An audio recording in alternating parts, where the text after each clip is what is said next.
बता दें आपको इस बीच एक बड़ी खबर आ रही, पहले वो जान लीजिए। कोरोना पर सवाल पूछे जाने पर उत्तर प्रदेश में एक पूर्व अधिकारी पर हजरतगंज थाने में 5 धाराओं के तहत केस दर्ज हो गया है। यूपी के पूर्व प्रमुख सचिव के खिलाफ बाकायदा ये केस दर्ज हुआ है। यह है रिटायर्ड आईएएस अधिकारी और यूपी के पूर्व प्रमुख सचिव सूर्य प्रताप सिंह।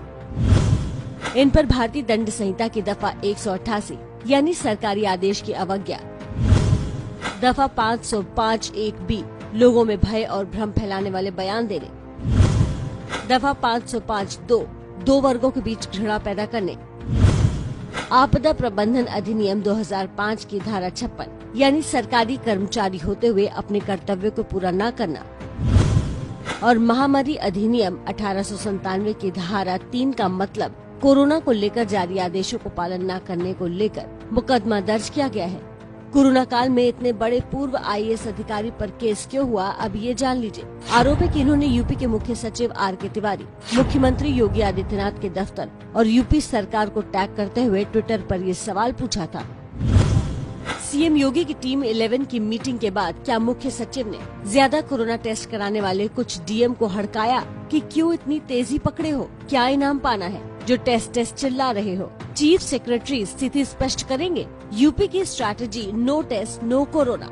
कहा जा रहा है कि रिटायर्ड आईएएस अधिकारी एसपी सिंह के इस ट्वीट के बाद इनके खिलाफ हजरतगंज थाने में केस दर्ज किया गया। अपने खिलाफ मुकदमा होने के बाद भी एसपी सिंह सरकार पर हमलावर हैं। एक के बाद एक कई ट्वीट कर इन्होंने लिखा, उत्तर प्रदेश सरकार की पॉलिसी पर दिए नो टेस्ट नो कोरोना वाले बयान पर मैं अडिग हूँ और सरकार से निरंतर सवाल पूछता रहूंगा। अगर जवाब देने की जगह सरकार मुकदमा करने की प्रथा आगे बढ़ाना चाहती है तो मैं तैयार हूँ, आइए गिरफ्तार करिए।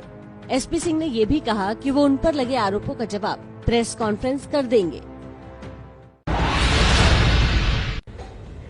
तो पूर्व प्रमुख सचिव एसपी सिंह इस वक्त हमारे साथ फोन लाइन पर भी जुड़ गए हैं, उन्हीं का सीधा रुख कर लेते हैं। सर, सबसे पहली प्रतिक्रिया आपकी जानना चाहेंगे। ये तो लग रहा है कोरोना पे सवाल पूछना बहुत बड़ा गुनाह हो गया। यही मेरा प्रश्न भी है। मेरा प्रश्न ये है कि मैंने तो चीफ सेक्रेटरी से सवाल पूछा, को राजनीतिक व्यक्ति सवाल नहीं पूछा है। मैंने सवाल पूछा है कि आपने क्या जिला अधिकारियों को हतोत्साहित किया है कि आप इतने सैंपल्स क्यों भेज रहे हैं। मैं जानता हूँ राज्य में सीमित क्षमताएं हैं टेस्ट की, 8,000, 9,000, 10,000 टेस्ट प्रतिदिन कर सकते हैं, लेकिन लाखों की संख्या में जो सैंपल आ रहे हैं जिलों से वो नहीं कर सकते टेस्ट, इसलिए लोग मर जा रहे हैं। उसके बाद रिपोर्ट आ रही है टेस्ट की। तो इसलिए इन्होंने फिर शासनादेश भी जारी हुआ है 10 तारीख को, जिसमें स्पष्ट होता है कि हतोत्साहित कर रहे हैं कि सैंपल्स कम भेजें। इसलिए मैंने इसकी पुष्टि कराई चीफ सेक्रेटरी से। मैंने तो सवाल पूछा है, मैंने कोई आरोप तो लगाया नहीं है।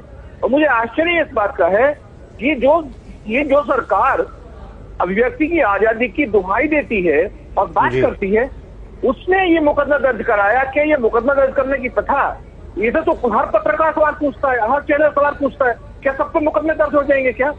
ये प्रथा गलत है, ये लोकतांत्रिक नहीं है।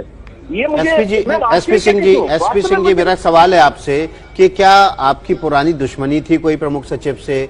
क्या आपने जो सवाल पूछा उस सवाल से डर गई है सरकार? क्या वजह क्या लगी आपको मुकदमा दर्ज कराने की?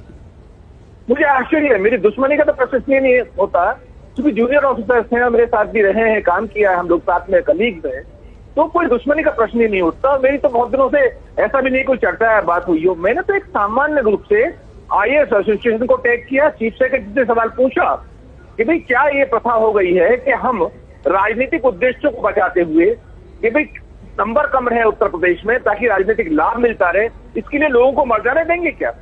क्या लोगों का जीवन ज्यादा महत्वपूर्ण है या राजनीतिक लाभ उठाना ज्यादा महत्वपूर्ण है? और ब्यूरोक्रेट इस्तेमाल तो नहीं हो रहे?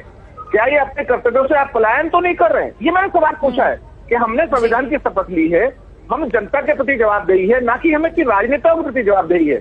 ये सवाल मैंने पूछा है, आईएएस एसोसिएशन में मैंने इसको लिखा है। अच्छी प्रतिक्रिया आई है, तमाम अधिकारियों ने मुझे फोन किए।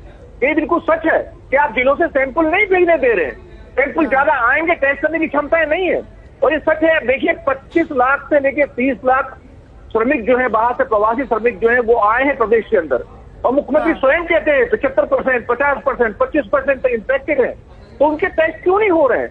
सूर्य प्रताप सिंह जी, छोटा सा सवाल, मैं चाहती हूँ कि थोड़ा स्पेसिफिक आप हो जाएं, क्योंकि अब जब केस दर्ज हो गया है तो केस दर्ज जब कोर्ट में जाएगा मामला तो बात सबूतों की होगी। क्या आपके पास ऐसे साक्ष्य हैं? क्योंकि अभी तक तो जो आपने बात बोली है कि डीएम से कहा गया है और आपने कुछ लोगों को टैग कर दिया, आपके पास क्या साक्ष्य है? या आपसे पूछा जाएगा आगे जांच में कि आपने इतनी बड़ा ट्वीट कर दिया, क्योंकि आप एक पूर्व IAS हैं। देखिए, मैंने एक प्रश्न पूछा है और मैंने प्रश्न पूछा है, एक बिल्कुल स्पेसिफिक प्रश्न पूछा है। क्या आपने कहा? वो नकार देती है इसको, और मैंने ये भी लिखा कि आप नकार नहीं रहे इसलिए आपकी स्वीकारोक्ति है। मैंने IAS एसोसिएशन में ये लिखा है कि आप स्वीकारोक्ति है क्योंकि आप नकार नहीं, नकार देते तो मैं लिख देता इन्होंने नकार दिया इसको। लेकिन ये नकारें, ये कहें कि मैंने नहीं कहा ये, और साक्ष्य अगर नहीं होंगे मेरे पास कॉर्पोरेटिव एविडेंस नहीं होगा तो मैं क्यों लिखूंगा? ये तो कोर्ट में बताने वाली बात है, पुलिस को बताने वाली बात है। अगर मेरे पास साक्ष्य नहीं होगा या पुलिस को लगता है मेरा दोष है तो मुझे आके गिरफ्तार कर ले पुलिस। जी, बहुत बहुत शुक्रिया हमारे साथ जुड़ने के लिए सूर्य प्रताप सिंह जी। इस मामले पर और भी अपडेट हम लेंगे। हमारे साथ संजय त्रिपाठी हमारे सहयोगी जुड़ गए हैं। संजय, इस मामले में जिस तरीके से लगातार प्रतिक्रिया आ रही है, खुद सूर्य प्रताप सिंह वही हमारे साथ लाइव जुड़े हुए थे, उनका ये साफ तौर पर कहना है कि उन्होंने तो अपनी बात रखी, फ्री स्पीच के अधिकार पर हमला है सीधे सीधे। आप इस मामले में को कैसे आगे बढ़ता हुआ देख रहे हैं? क्या कुछ हो सकता है इस मामले में?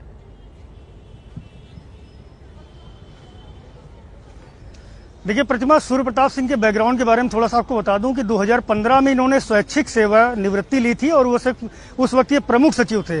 25 साल की सर्विस जब एक IAS अधिकारी कर लेता है तब वो प्रमुख सचिव बनता है, और ऐसे में लाजमी है कि तमाम IAS अधिकारी, सीनियर अधिकारी उसके जूनियर सीनियर रहते हैं और उससे संपर्क बना रहता है।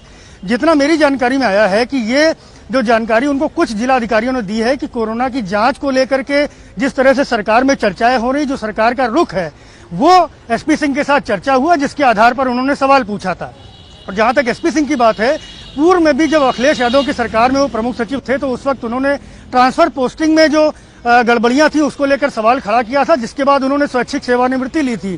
तो ये योगी सरकार में भी उन्होंने आबकारी विभाग, नोएडा अथॉरिटी और ऐसे तमाम घपलों भ्रष्टाचारों को लेकर के सवाल खड़े किए हैं। ये पहला मौका नहीं है, लेकिन एक साधारण से सवाल पर जिस तरह से उनके खिलाफ FIR हुई है, संजय आपका सवाल पूछते रहे SP सिंह, और एक सवाल यही उनको पूछना भारी पड़ गया, या यूं कहें कि राज्य सरकार डर गई उनके सवालों से और उनके ऊपर मुकदमा दर्ज करा दिया।